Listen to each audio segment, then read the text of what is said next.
qu'alors qu'au départ, la procédure était devant le tribunal judiciaire de Meaux, à compter de 2012, comme il y a eu création en France d'un pôle spécialisé dans la poursuite des crimes contre l'humanité, eh bien, c'est ce pôle spécialisé au tribunal judiciaire de Paris, qui dépend maintenant de ce qu'on appelle le PNAT, c'est-à-dire le parquet national antiterroriste, qui a poursuivi les investigations avec des magistrats spécialisés, à la différence de ce qui était le cas antérieurement, où c'était des juges d'instruction, on va dire, de droit commun, qui avaient pu investiguer. Donc, on a maintenant beaucoup plus de moyens, sachant que les poursuites, c'est pour crimes contre l'humanité, disparition forcée et crimes de torture.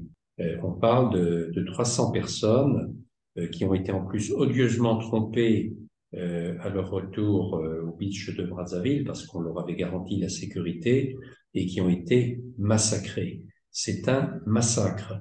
Et un massacre, ça ne s'oublie pas, ça ne se pardonne pas et ça doit se combattre en termes d'impunité. Alors, au Congo-Brazzaville lui-même, c'est applicable, hein, c'est la constitution actuelle du Congo-Brazzaville. Donc, si M. Sassou Nguesso quitte le pouvoir ou est renversé au Congo-Brazzaville, à l'intérieur du pays, ça prive de possibilité a priori de le poursuivre. Et ça, c'est un problème intérieur au Congo-Brazzaville. En revanche, la constitution du Congo-Brazzaville ne sera pas opposable à la justice française.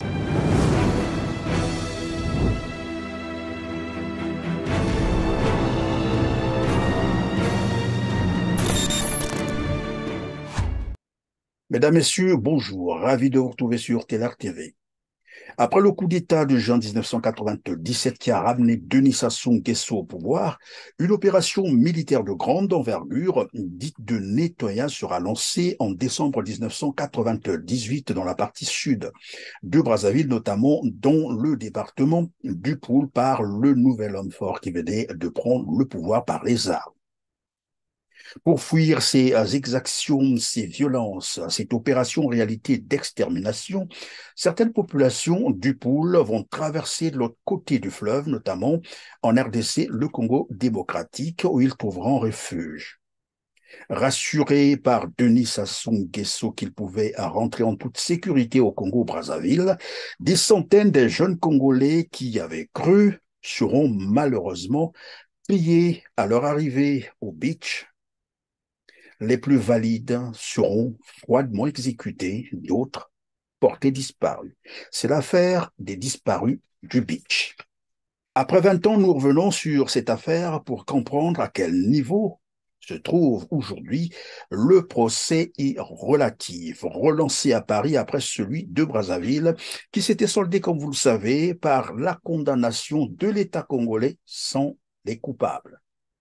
C'est ainsi que nous avons le plaisir de recevoir sur ce plateau Maître Patrick Baudouin, avocat pénaliste de la justice pénale internationale, président de la Ligue des droits de l'homme et président d'honneur de la Fédération internationale des droits de l'homme, FIDH. Maître, vous êtes également le principal avocat de l'affaire des disparus du Beach depuis 2001.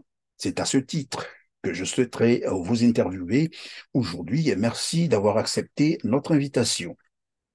Non, merci à vous. Bonsoir.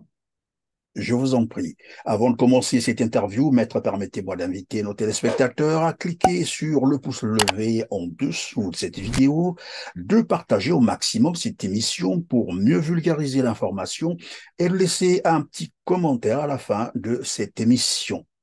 Moi, c'est Christian Perrin, si vous nous avez rejoint pour la première fois sur Télar TV. Cela dit, je reviens à vous, maître Baudouin. Après le petit rappel du contexte des événements qui ont précédé les crimes contre l'humanité, j'ai dit, il y a eu un procès à Brazzaville qui s'est soldé malheureusement par la condamnation de l'État congolais sans les coupables. Mais dans le même temps, on aurait parlé de l'autorité de l'affaire jugée. Comment expliquer que cette affaire soit reprise au niveau de la France? Oui, alors juste un très bref rappel hein, par rapport à ce que vous avez parfaitement indiqué de la chronologie de l'affaire. Bon, c'est une affaire qui a été lancée sur la base d'une plainte, d'une saisine du procureur en décembre 2001. Pourquoi la justice française a-t-elle été compétente? Parce que l'une des personnes concernées, suspectées, on va dire, c'est-à-dire le général Norbert Dabira, se trouvait sur le territoire français. Il a une résidence près de Meaux. Donc c'est de ce fait, parce qu'il avait une résidence en France, que la justice française a pu être saisie.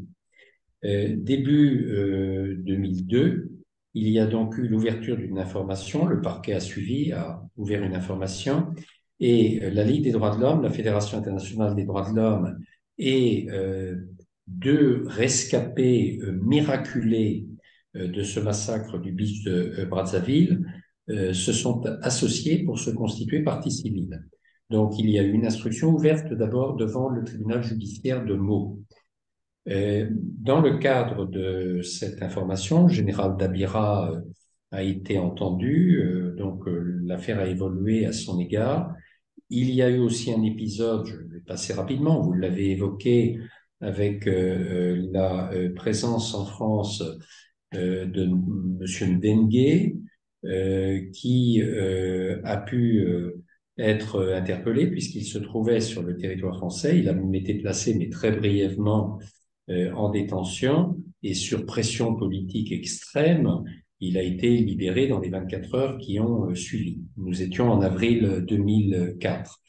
Ensuite, du côté du Congo-Brazzaville, des autorités du Congo-Brazzaville, et en lien, je le dis vraiment étroit, avec les autorités françaises, les deux justices ont coopéré pour tenir à Brazzaville un procès parfaitement mascarade au mois d'août 2005, qui s'est traduit d'une façon vraiment, c'est un scoop hein, un scud, on dit plus exactement, dans le paysage judiciaire, c'est-à-dire un procès au terme duquel on a dit, bah oui, il y a des responsables, mais il n'y a pas de coupables.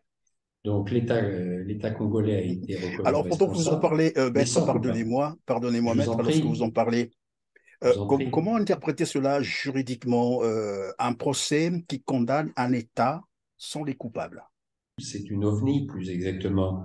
C'est un objet juridique non identifié. Alors, pourquoi ce procès? Je réponds à la question que vous avez posée initiale. Là maintenant, j'ai fait un petit retour en arrière. Je vous en prie. Mais cette question initiale, c'était mais comment peut-on continuer alors qu'il y a eu un procès qui s'est tenu et que finalement, les personnes qui sont susceptibles d'être suspectées et condamnées ont été acquittées par cette cour de Brazzaville. Eh bien, parce que justement, ce procès ne répond pas aux normes du procès équitable tel que c'est évalué par toutes les conventions internationales et par le droit international. Donc, cela a permis à la justice française par la suite de dire on ne peut pas nous opposer ce procès parce que c'est un procès qui n'a aucune valeur en quelque sorte. On ne peut pas considérer que on a des responsables qui ne sont pas reconnus coupables et qui sont même acquittés, puisqu'on a fait un procès non pas pour condamner, mais un procès pour acquitter.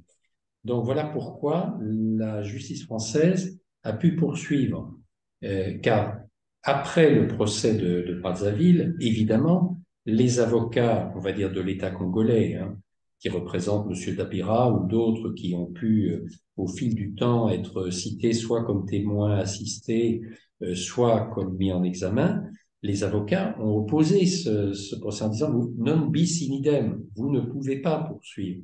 Et la justice française, alors il y a eu toute une série de décisions, je ne vais pas rentrer dans le détail, notamment des chambres d'instruction, en particulier de la chambre d'instruction de Paris puis de celle de Versailles, ont estimé qu'au contraire on pouvait poursuivre. Et c'est pourquoi le procès a pu se poursuivre. Donc, de la même manière, l'État congolais avait saisi la Cour internationale de justice pour que la Cour internationale de justice dise que la justice française n'était pas compétente parce que seule la justice congolaise l'était. Et là aussi, bon, je simplifie, mais l'État congolais s'est fait retoquer. C'est-à-dire que la Cour internationale de justice a dit que la procédure pouvait se poursuivre en France.